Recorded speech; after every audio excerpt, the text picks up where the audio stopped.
Open letter to the U.S. Department of State and to President Donald Trump. Brazil is calling for help. The NISP Institute, a think tank that produces and promotes knowledge in public security based on data and evidence, seeks to alert the American nation and the international community about the serious crisis afflicting Brazil. We are living under a state overtaken by corruption, often complicit with organized crime. Criminal factions such as Comando Vermelho, Red Command, and Primeiro Comando da Capital, First Capital Command, PCC, control vast territories within our country and are expanding their operations beyond our borders. Brazil is becoming a narco-state, and we need help before it is too late. Brazil has homicide rates higher than many regions at war.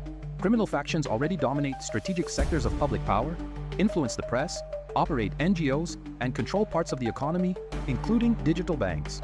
The war between these factions is no longer confined to Brazil. They are present in several countries, including the United States, spreading instability and violence across borders. The data confirm the gravity of the situation. Comando Vermelho controls 1,085 localities in the state of Rio de Janeiro alone.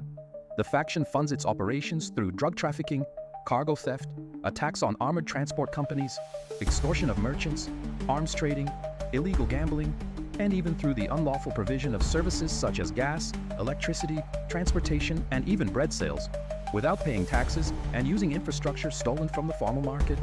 The PCC, the largest criminal organization in Brazil, has an annual revenue of approximately $1 billion, 80% of which comes from drug trafficking.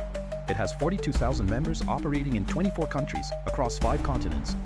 Beyond the devastating impact within Brazil, the presence of these factions in other countries, including the United States, poses a threat to global security.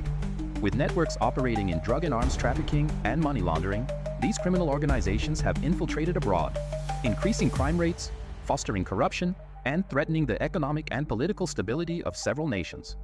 There is evidence of direct ties between Mexican cartels and Brazilian factions, creating a transnational criminal network that fuels violence across the Americas. Furthermore, these factions are already exploiting illegal immigration routes to infiltrate members into the United States, thereby expanding the domestic threat on American soil. Given this reality, the Brazilian population is held hostage by violence. A Brazilian is robbed every 17 seconds. Only 5% of property crimes are solved, and fewer than 30% of homicides are resolved. To make matters worse, our Supreme Court has imposed restrictions on police operations in communities dominated by criminals, severely limiting the state's ability to respond to these groups. In light of this, we appeal for the United States to take concrete measures. Classify the PCC, Comando Vermelho, and other Brazilian criminal factions as international terrorist organizations. Include their leaders and members on international most wanted lists. Establish intensified cooperation among intelligence agencies to combat these factions, their financial networks, and their global expansion. We can no longer wait. The Brazilian people are under attack.